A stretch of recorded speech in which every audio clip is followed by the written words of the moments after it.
Chapter 16. Did you know the ice fish in the Antarctic Ocean have their own antifreeze? If you didn't, they'd be ice cubes. And did you know it gets so cold down there that your skin would freeze in only a minute? Ben tries to look interested, but to tell the truth, he's sick of hearing about Ryan's geography report. The bus stops, and a few kids get off. Ryan babbles on about Antarctic skulls and Adelie penguins. Ben is wondering how much longer it will take the bus to reach school when he hears a low chant coming from the back of the bus. Someone laughs. The chant gets louder. Ben can't make out the words, but he can tell that more kids have joined in. He turns around. Frankie merely is in the back of the bus, leading the boys in the back seat in a dumb sing-songy chorus. Captain Kidd and Snake Man, Captain Kidd and Snake Man, Captain Kidd and Snake Man. Ryan has finally heard it too. Frankie's such a jerk, he mutters to Ben. Before Ben can stop him, Ryan stands up in the aisle and shouts in the same sing-song way, Frankie's such a jerk, Frankie's such a jerk. He yells even louder than Frankie, and the kids on the front of the bus stop talking and turn around. When the bus slows down for the next stop, Frankie makes his way up the aisle and pushes Ryan back into his seat. Say that again, matey, he says, holding one hand over his eye like a patch.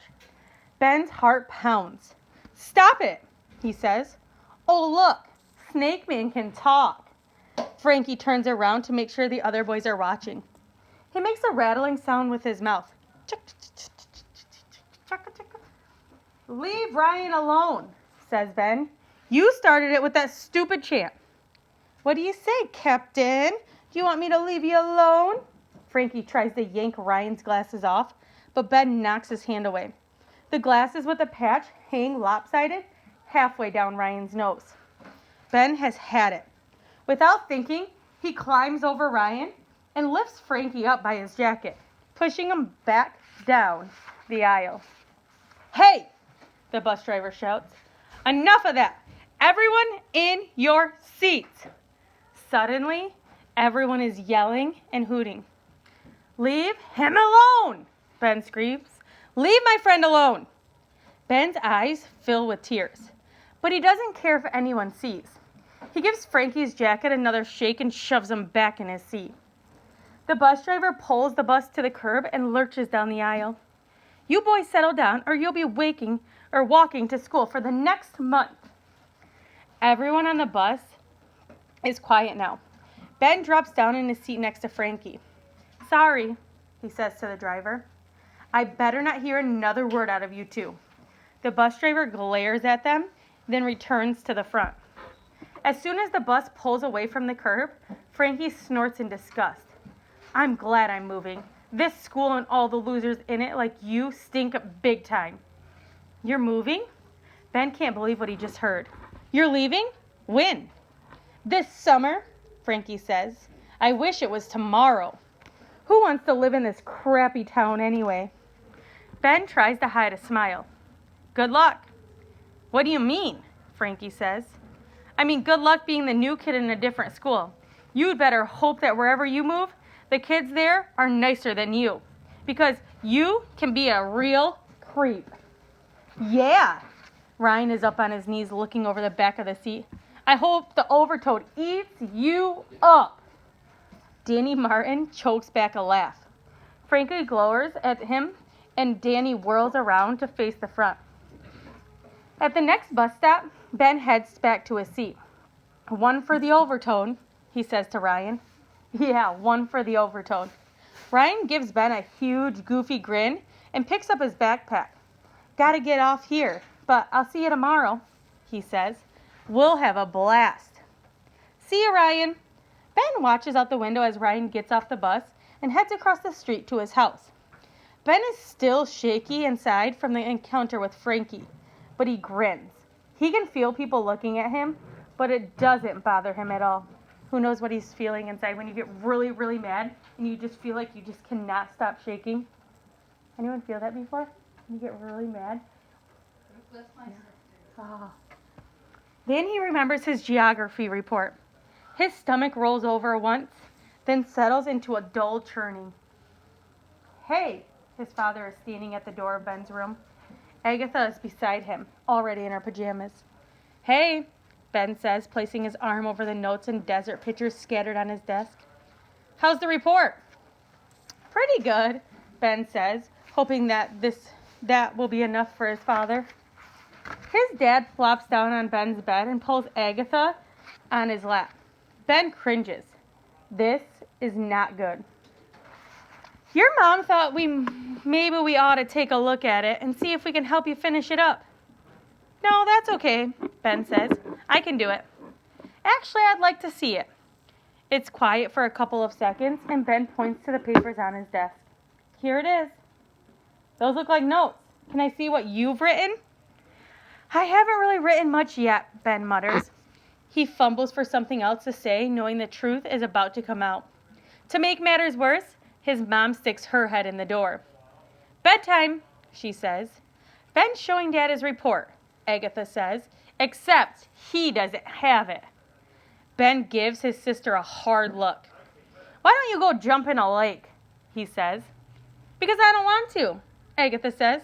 You're the one who's in. Agatha, enough. Dad lifts her off his lap and puts her on the floor. Have you written anything, Ben? Not much. Ben, you told us you were working on it and we trusted you, his dad said. Haven't you even started writing? Ben shrugs. Uh-oh, Agatha says. Now Ben's in trouble in a bunch of ways. Shut up, Agatha. Ben wants to strangle his little sister.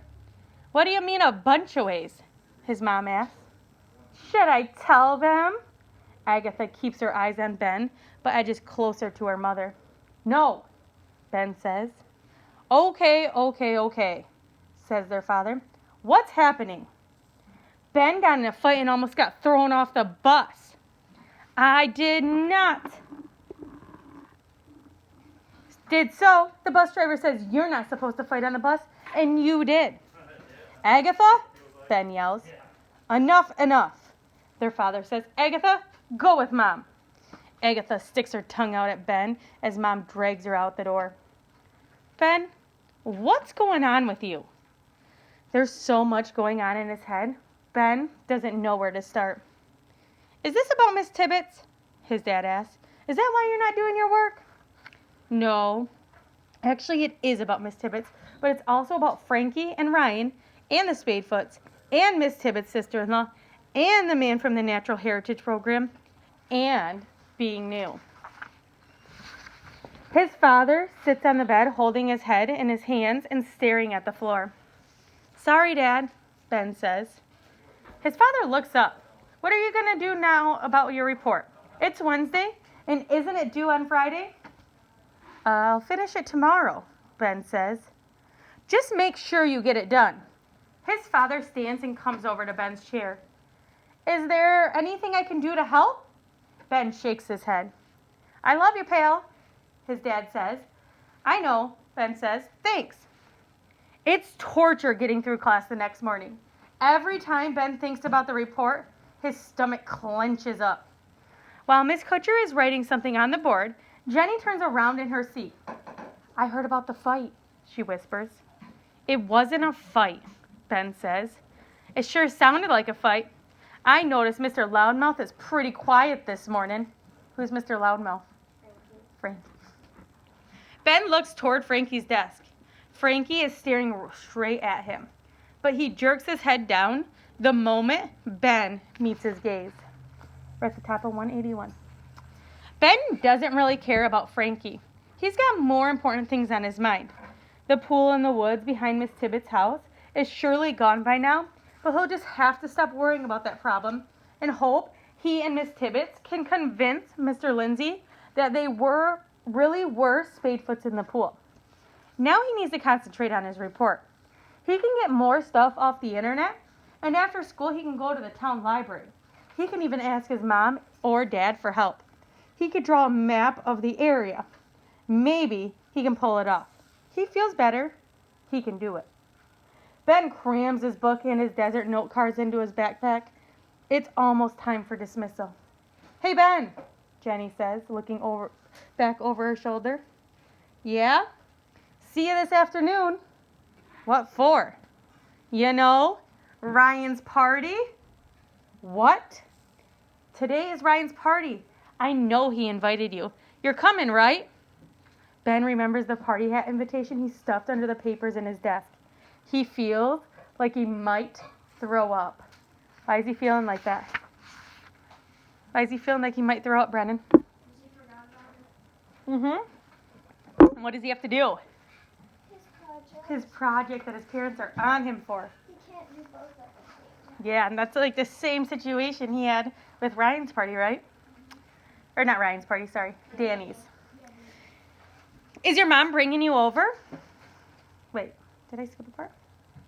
Oh, yeah. Is your mom bringing you over? I don't know, Ben stammers. I guess so. Okay, then. See you there. Jenny disappears into the crowd of kids leaving the classroom. Ryan sits next to Ben on the bus. He's so excited about his party. He's even talking faster than usual. Ben smiles like he's listening, but his mind is all over the place trying to figure out what to do. Ben finally interrupts the nonstop chatter. Ryan? Yeah? I can't come today. What? I'm sorry. I can't come to your party.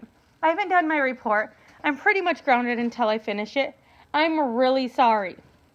But you said you were coming. You said my mom didn't need to call. I know. I was coming. I totally forgot it was today. And if I don't get this report done, I'll be in big trouble. You've been working on it for weeks. Can't you just finish it after the party? I can't. I've barely even started on it. But my mom has already ordered the pizza and everything. That's okay. There'll be more for everyone else. Come on, Ryan. I said I'm sorry. You'll have plenty of fun without me. Ryan turns his back to Ben and stares out the window. When the bus pulls up to Ryan's stop, he squeezes past Ben and trudges down the aisle. Ben watches him as he steps onto the sidewalk. Ryan takes off his glasses and rubs his shirt sleeve across his eyes. What does that mean he's doing? What do you think, Michaela? Yeah. He glances up at the bus window. His lazy eye looks off to the left like he's watching someone in the street. But the other one looks straight at Ben, hurt and sad. At his stop, Ben climbs down from the bus and walks toward his house. Agatha trails along beside him. I know something you don't know, she sings. I know something you don't know. Ben tries to ignore her, but she sings it louder and louder. Finally, Ben turns to face her. Okay, already. I give up. What do you know that I don't know? It's about Ryan's party, she says. What? Rory told me that you and Jenny are the only ones he invited. She says you're his only real friends. That's not true, Ben says. Yes, it is, she says. It's a secret. I'm going to the library to work on my report, Ben tells his mom. Don't you want to ride? She asks, looking up from her magazine. No, thanks. I'm taking my bike. It's not too far. Okay, she says. Work hard. Ben slips his backpack over his shoulders, climbs onto his bike, and pedals out of the driveway. 10 minutes later, he pulls up into Ryan's driveway and leaves his bike on the grass. He knocks on the door. Rory opens it. Ryan! Jenny! She screams. Ryan! Ben's here! Ben hears someone running. He reaches in his backpack and pulls out Amphibians of the World. Ryan pushes Rory out of the way and swings the door wide open. Happy birthday, Ben says, holding out the book. Ryan's smile is so big, it seems like it's going to fall off his face. Cool, he says. Cool. This is so cool. Ben peers through the kitchen window. His father is pacing back and forth, and something he does when he's excited or upset. His mother is leaning against the counter with her arms folded. Ben takes a deep breath and opens the back door. Is that you, Ben? His mother asks. Yeah, Ben calls, waiting for the axe to fall. Where on earth have you been? I was ready to send your father out looking for you. I've been at Ryan's house. Ryan's house? You said you were going to the library. I know. Ben, his father says, you lied to your mother. I know, I'm sorry. You were supposed to be working on your report. But I had to go to Ryan's party. I promised him I would. And why didn't we know about this party? His mother asked. I forgot to tell you. His parents look at each other like their son has lost his mind. His father shakes his head, then squeezes the bridge of his nose with his fingers. Go work on your report. We'll talk about your punishment tomorrow, his father says. But Dad, but nothing. Go to your room and get busy. Now I don't even know where all this lying is coming from, but it's going to stop. Ben's cheeks are hot. He doesn't blame his parents for being mad, but he was only trying to do the right thing. Dad, Agatha bursts into the kitchen. Ben is about to tell her to get out, but he stops when he sees her face, all red and in a pout. She plants herself in the middle of the room, arms folded across her chest. I heard what you said. It's not fair, she said. Ben was just being a friend. That's enough, Agatha, Dad says. This doesn't have... Why are you punishing Ben? He messed up by not doing his report sooner, but Ryan doesn't have any friends besides Ben and Jenny. And isn't being a friend more important than finishing a dumb report? Ben stares at his sister, not sure he heard her right. Ben has to make friends if he's going to live here. All his other friends are in Tucson, Agatha says. His parents are looking at each other again. His father's mouth is all twisted, like he's trying not to smile. His mother looks away like she doesn't want anyone to see what she's thinking. Agatha, the twitty little sister, breaks through the parent barrier. Ben thinks, it's a miracle. Well, his mother clears her throat. Even if that's true, you still have to do your report. You promised you'd get it done tonight. Somehow, in the smallest of ways, Twitty Agatha has given Ben a little breathing space. Okay, he says. As he walks past his mom and dad, he can feel their eyes on him. When he passes Agatha, he motions for her to follow him. They walk down the hall together. At the door to his room, Ben turns and looks into his little sister's eyes. Thanks, Agatha, he says. Thanks a lot. You saved my butt in there. I know, she says. I'm a good saver. Raise your hand if sometimes your siblings and you do that. Yeah, that's normal. Sometimes you they get on your nerves, but sometimes they kind of save you in a way too. Bring your reports up, please. Wait until I call your row. Miss Kutcher stands in the front of class and watches her students file up and place the reports on the big table under the bulletin board. Thank you, class. I appreciate all your hard work, and I look forward to reading each one. Now, I'd like you to sit silently for a few minutes and read tomorrow's assignment. Read pages 178 to 190. When everyone is quietly reading, Miss Kutcher motions for Ben to come up to her desk. I didn't see you hand in a report, Ben. Did you forget or leave yours at home? I didn't finish, Ben says, keeping his head down. Why not? I gave the assignment weeks ago. Ben shrugs. I just couldn't get it done. If you needed more time, why didn't you come up to me sooner? Miss Kutcher leans on her desk. Well, what are we going to do? Maybe I could do it this weekend? That doesn't sound very convincing. Suddenly, Ryan is at Ben's side. Miss Kutcher, he begins. His voice is too loud like always. Other kids can hear him. It's embarrassing, but it's too late to stop him. Not that anyone could stop him anyway. Ben wanted to do his paper, but he had to come to my party. Miss Kutcher eyes Ryan, then looks back at Ben. Jenny appears on the other side of the teacher's desk. It's true, Miss Kutcher. Ben promised he would go to the party, and when he said he couldn't come because he had to do his report, Ryan was really disappointed. Miss Kutcher looks at all of them, then stares out the window for a moment, chewing on the bottom of her lip. Ben can't tell what she's thinking. Ryan, Jenny, please go sit down, she finally says. Okay, but, Ryan starts. Sit down, Ryan, Miss Kutcher repeats. Okay, Ryan says. Miss Kutcher waits until Ryan and Jenny are in their seats, then looks back at Ben. You've known about this report for a long, long time. You even showed me some of your notes. I know. Why didn't you finish it? I don't know. There must be some reason. You're so fascinated with the desert, and you already know so much about it. I guess I've been doing other things, and the desert just isn't as interesting to me as I thought it was. Well, why didn't you say something? I don't know. I kept thinking I'd get the report done. Miss Kutcher is quiet for a moment, then says, if you could pick another ecosystem, what would it be? What do you guys think? He's not interested in the desert anymore. What do you think he's interested in now? What do you think, Casey? Yeah, the vernal pools and the Massachusetts, or how Massachusetts is now. Because he's kind of moving away from that life in Arizona, the desert life, into the forest. Ben is afraid to say I don't know again. He stares at his feet.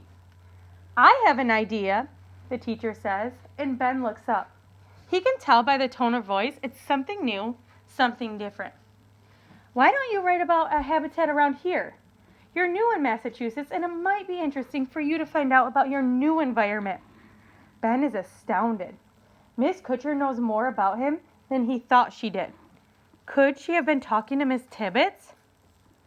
Like what? He asks. Well, what do you think? Wetlands, maybe? Swamps and ponds and marshes? It sounds good to me, she says and smiles. Okay, he'll have to start all over, but at least she's given him a second chance. And since you've changed topics, why don't I give you a week? It's still a lot of work to do in that time. That's great, says Ben. He feels a relief wash over him. All right, 1 week. That's it. And remember, I'll have to deduct points because you didn't get it in on time. Okay, thanks. Ben rushes back to his desk before she can change her mind. Jenny's looking at him with an eager gleam in her eyes. What happened? She's taken off points, but she's given me another week. I'm going to do my report on ponds and swamps here in Massachusetts. Jenny holds up her hand for a high five.